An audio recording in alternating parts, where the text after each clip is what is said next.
বিশ্ববাসীকে ছোট্ট শিশু আসিয়া জানিয়ে দিল। কি জানিয়ে দিছে জানেন?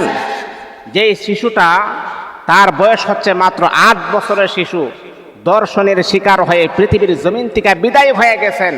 এই শিশুটা তাম পৃথিবীর সমস্ত মুসলমানদেরকে একটা মেসেজ দিয়ে গেছেন, একটা মেসেজ আমাদের সামনে উপস্থাপন করেছেন।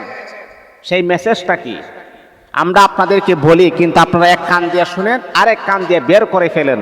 কিন্তু বিশ্ববাসীকে আসিয়া বাস্তব প্রমাণ সাপেক্ষে তিনি জানিয়ে দিয়েছেন। কি জানিয়ে দিয়েছেন?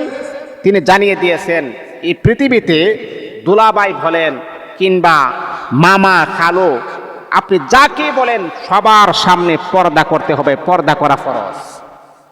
আজকে ম্যাক্সিমাম ফ্যামিলিতে আপনি দেখেন শালি দুলাভাই কি রকম একটা আন্ডারস্ট্যান্ড, কিরকম একটা ভালোবাসা।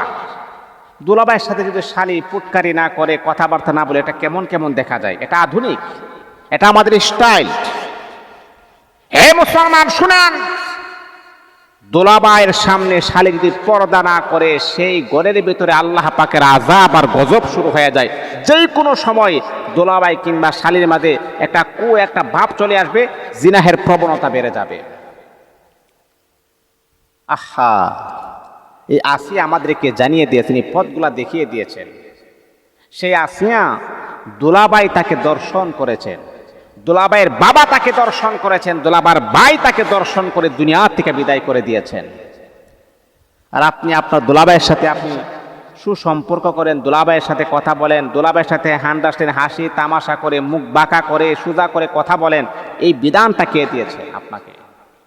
1400 বৎসর আগে আমার আপনার নবী মুহাম্মদুর রাসূলুল্লাহ সাল্লাল্লাহু আলাইহি ওয়াসাল্লাম জানিয়ে দিয়েছেন, পর পুরুষের সামনে পর্দা করা যেমন ফরজ, দুলাভাই, খালু, মামা, চাচাতো ভাই, মামাতো ভাই, ফুফাতো ভাই, তাদের সামনে পর্দা করা আল্লাহ পাক রব্বুল আলামিন তেমন ফরজ আমার আল্লাহ করে দিয়েছেন।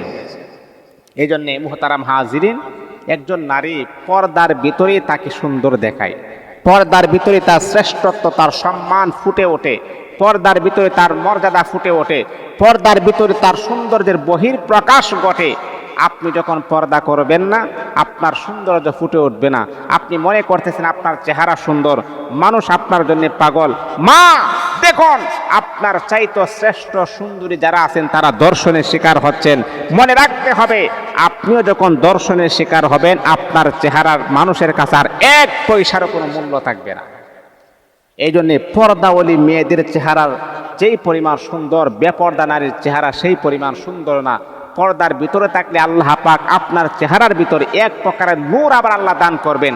আপনাকে দেখলেই আপনার প্রতি মায়া, মোহাব্বত, ভালোবাসা আমার আল্লাহ